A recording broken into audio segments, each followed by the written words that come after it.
नमस्कार बच्चों, मैं हूं ओम पटेल और आप देख रहे हैं आपका अपना YouTube चैनल ओपी के ऑनलाइन।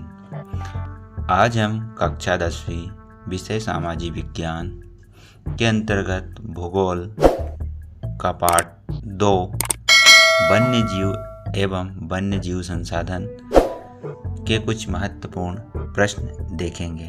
आइए हम शुरू करते हैं। आज का हमारा पहला प्रश्न है, सही विकल्प चुनकर उत्तर दीजिए। इसके अंतर्गत पहला प्रश्न है, वे उत्पादक जिन पर सभी जीव निर्भर रहते हैं क्या कहलाते हैं? तो इसका ऑप्शन नंबर ब सही रहेगा, प्राथमिक उत्पादक। दूसरा प्रश्न है, वन्य जीवों के आवास रक्षण हेतु पहला कानून कब बनाया गया? तो इसका ऑप्शन नंबर ब सही है, वन्य जीव संरक्षण अधिनियम 1972। तीसरा प्रश्न है, नर्मदा सागर परियोजना किस राज्य का वन क्षेत्र प्रभावित हो रहा है? तो इसका ऑप्शन नंबर ए सही रहेगा, मध्य प्रदेश।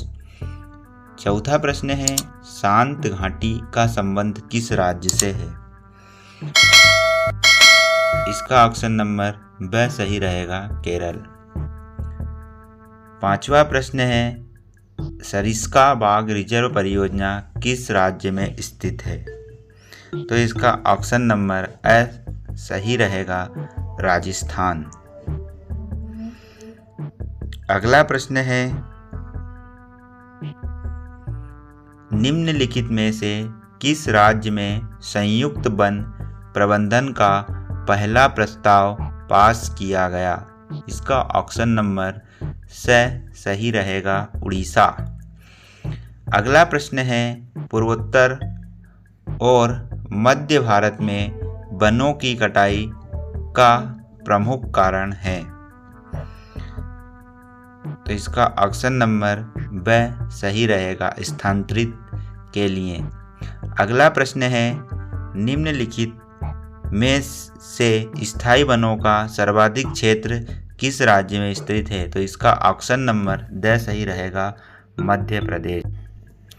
दूसरा प्रश्न है, रिक्त स्थानों की पूर्ति कीजिए। इसके अंतर्गत पहला प्रश्न है, छोटा नागपुर क्षेत्र में खालिस्तान जनजातियां निवास करती है। तो इसमें आएगा मुंडा और संस्थाल।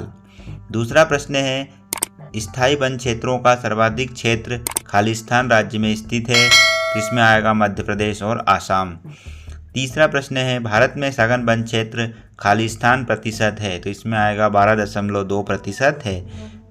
अगला प्रश्न है, पूर्वोत्तर के सभी राज्यों में गुजरात में अधिकतर वन क्षेत्र खालिस्तान में पाया जाता है। तो इसमें आएगा अवर्गीकृत। अगला प्रश्न है, वन विभाग के अनुसार देश के कुल वन क्षेत्र का खालिस्तान हिस्सा रक्षित वन क्षेत्र है। इसका आंसर आएगा 1/3। अगला प्रश्न है, छोटा नागपुर क्षेत्र में मुंडा और संस्थाल जनजातियां खालिस्तान के पेड़ की पूजा करती है, महुआ और कदम के पेड़ की। अगला प्रश्न है, वन विभाग के अंतर्गत संयुक्त वन प्रबंधन के बचाव खालिस्तान के लिए कार्य करता है, संचरित वनों के लिए। अगला प्रश्न है, सही जोड़ियां मिलाइए। पहला है, बीच बचाओ आंदोलन। तो इसका ऑप्शन नंबर ब आएगा, नवदयान। दूसरा है, चिपको आंदोलन। तो इसमें आएगा ए वाला, वन कटाई रोकथाम। तीसरा है, संयुक्त वन प्रबंधन। तो इसमें आएगा द वाला, 1988। चौथा है, सर्वाधिक वन क्षेत्र। इसमें आएगा मध्य प्रदेश। पांचवा है, भारतीय वन्य जीव अधिनियम। इसमें आएगा 1972। दोस्तों, यदि वीडियो पसंद आ रहा हो तो वीडियो को लाइक और चैनल को सब्सक्राइब जरूर करें। चलते हैं अगले प्रश्न की ओर। हमारा अगला प्रश्न है प्रश्न नंबर 4, सत्य असत्य बताइए। पहला प्रश्न है, ओडिशा राज्य ने संयुक्त वन प्रबंधन का पहला प्रस्ताव पास किया।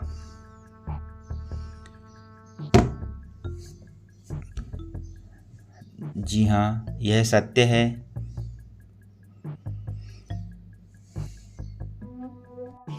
दूसरा प्रश्न है, चिपको आंदोलन हिमालय प्रदेश में चलाया गया। जी हाँ, यह भी सत्य है।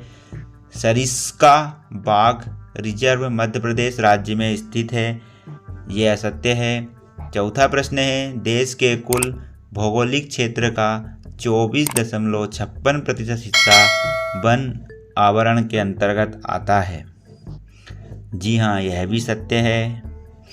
पांचवा क्वेश्चन है, भारत और नेपाल देशों को बाघों का आवास स्थल माना जाता है। जी हाँ, बिल्कुल सत्य है। छठा क्वेश्चन है, भारतीय वन्य जीव अधिनियम 1972 में लागू किया गया। जी हाँ, यह भी सत्य है। सातवां क्वेश्चन है, आरक्षित वनों का सर्वाधिक मूल्यवान माना जाता है। आरक्षित वनों को सर्वाधिक मूल्यवान माना जाता है। जी हाँ, यह भी सत्य क्वेश्चन। अगला प्रश्न है, एक शब्द या एक वाक्य में उत्तर दीजिए। इसके अंतर्गत पहला प्रश्न है, टिहरी में किसानों द्वारा कौन सा आंदोलन चलाया गया? तो इसका आंसर आएगा बीज बचाओ आंदोलन चलाया गया। भारत में स्थानांतरित झूम खेती मुख्यतः किन क्षेत्रों में पाई जाती है? तो इसका आंसर आएगा पूर्वोत्तर और मध्य भारत में। तीसरा प्रश्न है, जैव संसाधन का विनाश किसके विनाश से जुड़ा हुआ है? तो इसका आंसर आएगा सांस्कृतिक विविधता से। चौथा प्रश्न है, छोटा नागपुर के क्षेत्र की जनजाति किसकी पूजा करती है? तो इसका आंसर आएगा महुआ और कदम के पेड़ की। अगला प्रश्न है, भूमि पर पाया जाने वाला सबसे तेज स्तनधारी जीव है। तो इसमें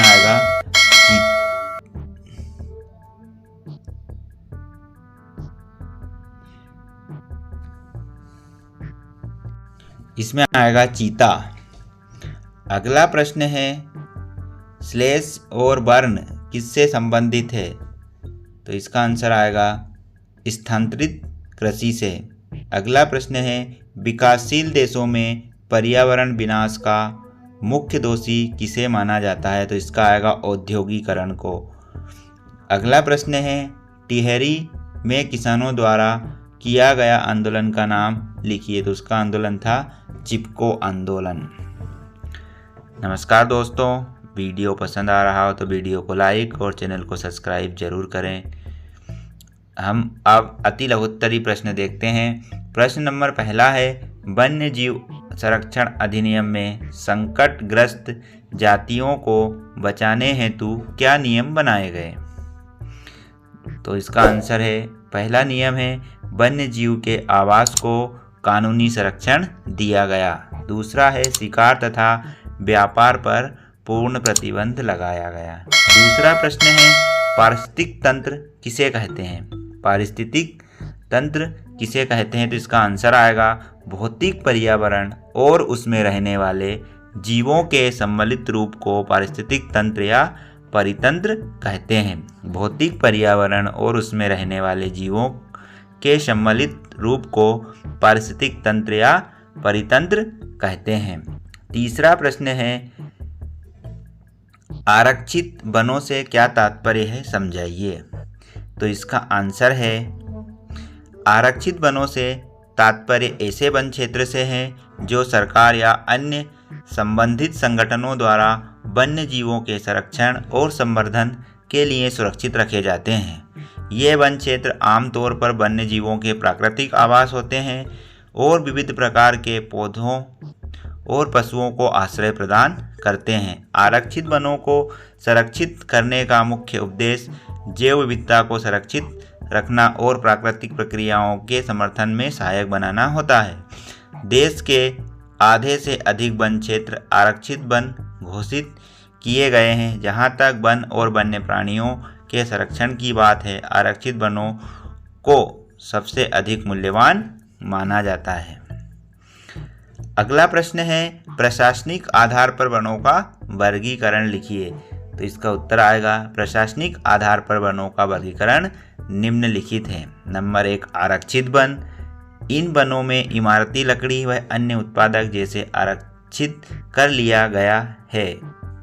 इन वनों में पशुओं को चराने व लकड़ी काटने की अनुमति नहीं है। दूसरा होता है संरक्षित वन। इन वनों को और अधिक नष्ट होने से बचाने के लिए सुरक्षा की जाती है।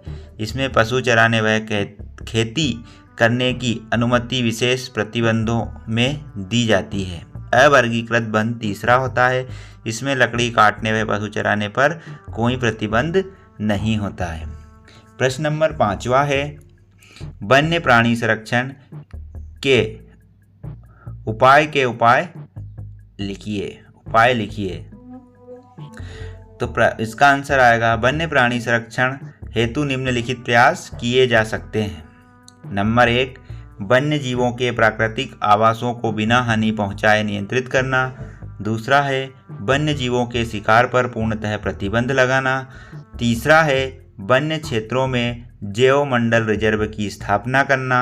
चौथा है लुप्त हो रहे जीवों को पुनर्स्थापना के लिए अंतर्राष्ट्रीय पार्क अभ्यारण्यों की स्थापना करना। वन्य जीव प्रबंधन की योजना को ईमानदारी से लागू करना। धन्यवाद दोस्तों। यदि वीडियो पसंद आए तो वीडियो को लाइक और चैनल को सब्सक्राइब जरूर करना और इस PDF का लिंक डिस्क्रिप्शन में है, वहाँ से इसे डाउनलोड कर पूरा जरूर पढ़ें। धन्यवाद।